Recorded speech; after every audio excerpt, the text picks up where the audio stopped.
Hello everyone, welcome to YK Reviews, because today on the channel, with Kingdom of the Planet Apes just coming out, we're going to start doing a tier ranking, so that just means... What a wonderful day! So let's get into it.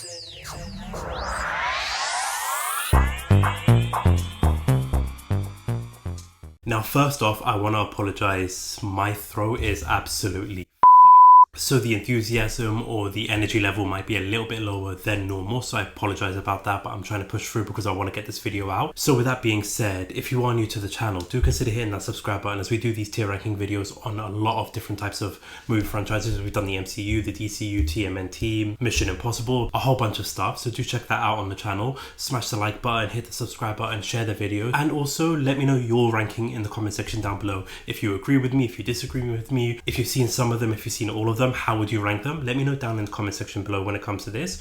But with this one, let's show you the screen here. So as you can see, we've got 10 movies in the franchise, the 5 original ones. We've got the reboot with Tim Burton, and then we've got the next generation here. So as you can see in the tier ranking, so we've got instantly forgettable, a good decent watch, an instant classic, and a GOAT. For me, it's going to be Greatest of All Trilogy. If you see my shorts or if you've seen the movies, you probably know which trilogy I am going to be talking about. But Greatest of All Time, Greatest of All Trilogies. But those are the tier rankings. Again, let me know yours in the comment section down below. But we'll start off with chronological order with the very first one that came out in 1968. Now, I'll be honest, I haven't seen this movie until watching all these movies in the build-up to Kingdom of the Planet of the Apes. So my first time watching the original one is pretty much about a couple of weeks ago, and this movie really took the film industry by storm. This was a huge success, and I've been hearing nothing but praise about this growing up. I think my dad even seen this movie and he was talking about how he really enjoyed that movie. So I've been hearing nothing but great things about this movie, and so when I checked it out, I was honestly blown away. Granted, the first 20 minutes, if I'm being completely honest, I wasn't really getting into the movie as much because I just felt like it was very slow. Granted, this was back in like the 60s and stuff, but then once the movie really took off, once the movie got going, when you got the introduction of Zira and the apes, and then the classic line that you get from Charles Heston's character, "Take your stinking paws off me, you damn dirty ape." For me, the movie really went up a level, especially because of the performances, just the dynamic, even like honestly, the aesthetics really hold up to this day. Like the monkeys, you know that they're in costumes, but they actually look really good. So the movie definitely surprised me. And then of course that ending, granted because it's been so long since the movie came out, I pretty much was spoiled with the ending in terms of like what happened, but I'm pretty sure when this movie first came out and then the whole reveal with the Statue of Liberty at the end and then Charles Heston's reaction to it must have been completely mind-blowing. Pretty much the same vibes of Darth Vader, Luke, the father reveal, must have been the same vibes to that, but a really great movie, and for me a really rewatchable movie even to this day. So when it comes to the Planet of the Apes, the very first movie, this one is going to go as an instant classic. Like I said, everything still holds up to this day when it comes to the look, the feel of the movie, the storyline, and just the performances alone. It really was an enjoyable movie and one that you can always go back and rewatch. But coming up next is Beneath the Planet of the Apes, a sequel to this one, and this really took a weird turn. Now, Charles Heston made his return when it comes to just like a minor role. He disappeared in the middle of an invisible wall. So you had Nova meeting up with another character who basically was the same plot of the first movie. You got this astronaut crashing on this planet Earth. He meets up with Nova, and you pretty much got like the rinse and repeat storyline of the very first movie with this movie in terms of like they get captured, they don't talk, they manage to escape with Zero and Cornelius. But then the movie goes in a weird turn when they start exploring like under the earth, and you've got like human race who are now looking like something out of a horror movie. They're worshipping this bomb, and honestly, it's just like the dialogue, the movie, I don't feel like it worked whatsoever. The movie itself is definitely weak compared to the very first movie. Even the whole situation with like the humans using like this noise thingy that affects like the humans, and then having the humans, like you've got the two astronauts or the two characters, like the two main leads fighting one another because the guy is like using this mind control thingy, only for then the ending of the movie where like all the characters get shot. Charles Heston manages to push the button to explode the bomb, only for like the whole earth to just get completely blown up, wiping out the entire planet, I just thought was such a weird and wacky movie that just honestly didn't work whatsoever. Granted, like I said, I've been watching these movies years after they came out, so maybe it would have worked when it first got released, but for me it didn't work in 2024, especially after a great movie that you had with the original. So when it comes to Beneath the Planet of the Apes, this one for me is going as, unfortunately, an instantly forgettable movie. Doesn't hold up whatsoever. Okay, now for the next one we've got here is Escape of the Planet of the Apes.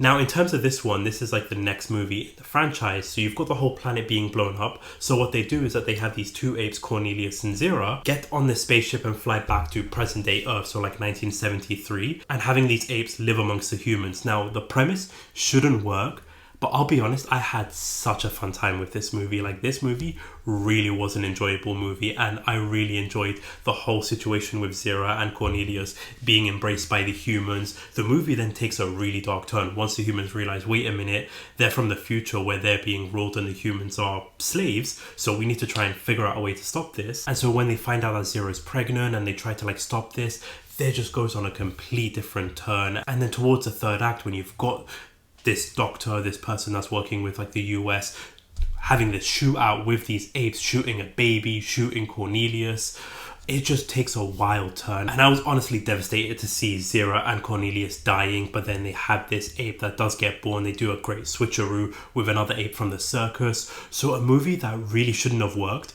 but for me, worked really, really well. So I had a really fun time with this movie. And I'm going to say this now, out of the 5 movies, this one is my second favorite movie of the franchise. So when it comes to Escape from the Planet of the Apes, this one for me is going to go as a really, really good watch. Not an instant classic, but definitely the second best in the whole 5 movie trilogy that they released back in the 60s and the 70s. Okay, and so for the next one we've got is Conquest of the Planet of the Apes. So this one follows now Cornelius and Zira are dead.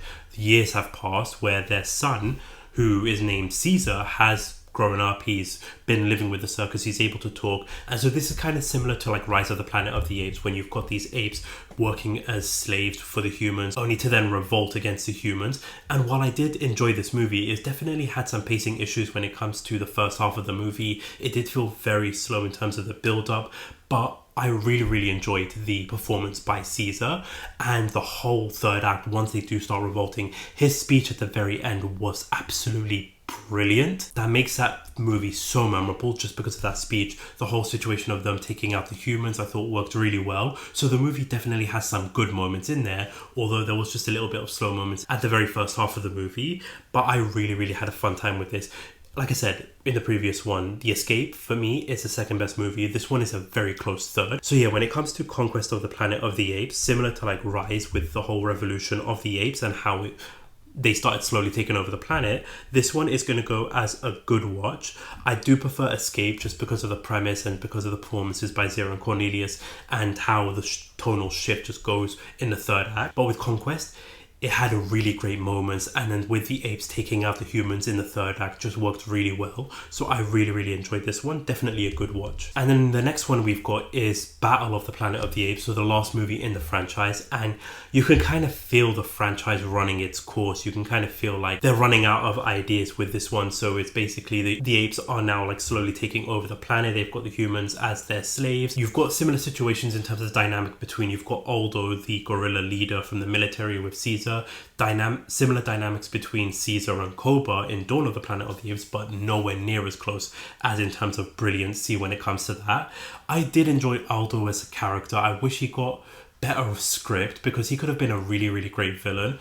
But in terms of the dialogue, the script, the performances, it just wasn't that great. The movie felt very, very slow at times, and even like towards the third act with the humans and the apes battling one another, there was some good moments in there, but it just wasn't enough for me to just be blown away by it. It definitely feels like an end of the franchise type of movie because of everything that was going on behind the scenes and all that kind of stuff. And so with this movie, I don't feel like it's the weakest of them all, but it's definitely not the greatest. So when it comes to Battle of the Planet of the Apes, this one unfortunately is going to be instantly forgettable, but slightly better than Beneath Planet of the Apes. Okay, so now we've got the reboot, Tim Burton's reboot with Planet of the Apes, and I'll be honest, this one is unique in itself. The movie takes on like a weird sci-fi element to it. The script and the writing really was kind of bad. The whole situation with like the twist in terms of like the spaceship that Mark Wahlberg was in the beginning of the movie being in that planet years later, I thought could have worked, but this didn't really feel like a Planet of the Apes type of movie. There was some good standout performances, but just overall the movie didn't work whatsoever. And even like that ending of the movie, I thought really was just a weird what the fuck kind of ending to it. While there had some good moments, although there was some very minimal moments of that, it just didn't work overall as a whole. It just really felt like more of like a sci-fi type of movie rather than like a Planet of the Apes type of movie. And so yeah, for me, when it comes to Planet of the Apes Reboot 1, Tim Burton's one, this for me is going to be instantly forgettable. I feel like it's definitely the weakest of the whole franchise with all the Planet of the Apes movies because of the elements that are being introduced here, because of the ending and just the dialogues too did not work whatsoever for me. Okay, now coming up next, we've got the movie that honestly for me was the introduction to the whole franchise. We've got Rise of the Planet of the Apes. With this movie, I will remember watching it in theaters. I've rewatched it a whole bunch of times and I always forget how great this movie is. It's the birth story, the origin story of Caesar, with some amazing performances from James Franco, from John Lithgow, and then Andy Serkis does an incredible job because now you've got motion captures with the apes and the way the apes look.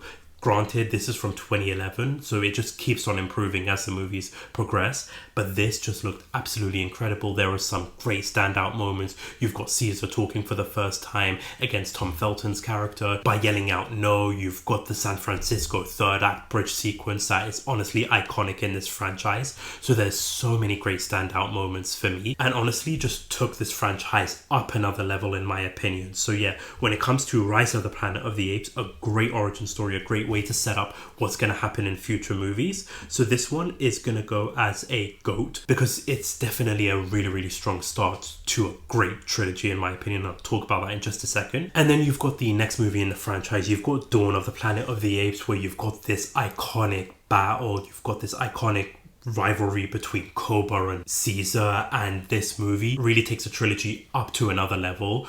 I honestly had an amazing time with this movie, watching it again in theaters, rewatching it, forgetting how amazing this movie is. You've got so many great iconic sequences in there. Cobra with a horse with two guns. You've got Caesar versus Cobra. You've got the human element side of things too. And granted, like with the humans, you actually do feel for them, especially with the Malcolm character, with Gary Oldman's character. So there's some elements where you're rooting for the humans at certain times because they're just trying to get to the dam. But then this whole element with Cobra and how he shoots Caesar, how he's trying to attack the humans, just everything about this movie worked so well, from the visual aspects to the cinematography to the score to the script. Everything works really well with this movie, and for me, absolutely love it. I always forget how great this movie is, and for me, Cobra is probably the best villain of this whole franchise, from where he started from Rise to where he ends up in Dawn. An instant classic villain of a movie. So yeah, when it comes to Dawn of the Planet of the Apes, this one again going as GOAT,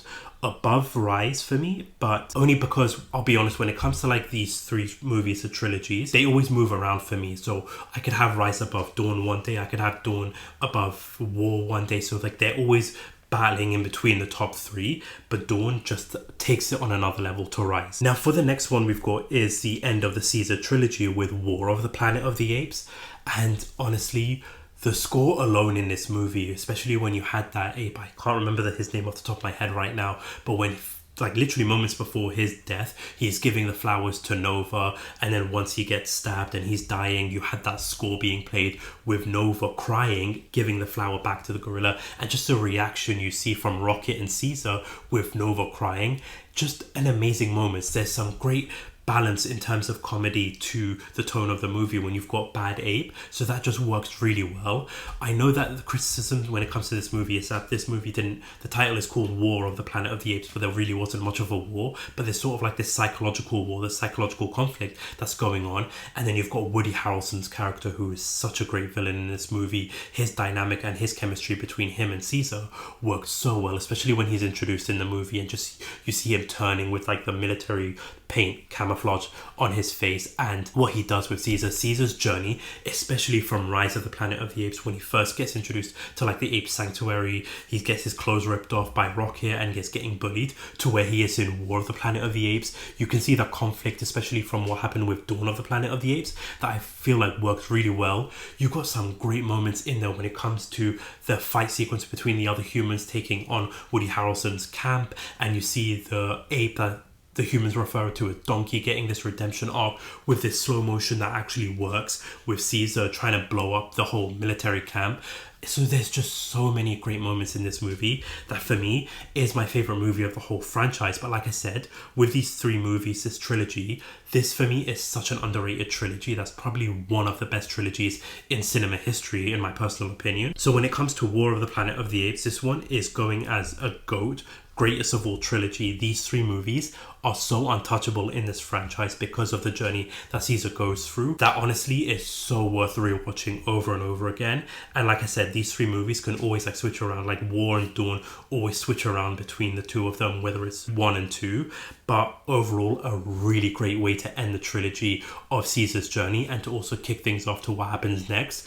Because the next one we've got, the final movie in the franchise we have got here, is the Kingdom of the Planet of the Apes. Now this one, granted, feels like the first movie of a trilogy of movies, so this one can definitely go up there as a GOAT with what they set up in the future movies. But for me, this definitely feels like a great setup. Like, I know that there is criticisms when it comes to the movie because not much really happened, it's slow at times. Again, there is a little bit of pacing issues, especially to like the first half of the movie, but the characters that you're introduced with when it comes to like Noah, the character, and what he's building up towards, what's going to be happening, the dynamic and conflict between the humans and the apes that are building up, especially towards the ending of the movie, I think there is some great moments to be had. There's definitely some moments that you know is going to be paid off so well in future movies, that I really enjoyed this. And especially because of Raka's character, the orangutan, and Noah, you've got a lot of Maurice and Caesar vibes to their dynamic in their relationship that I think worked actually really well. And honestly, in terms of visuals, it looks so realistic that every single second of this movie,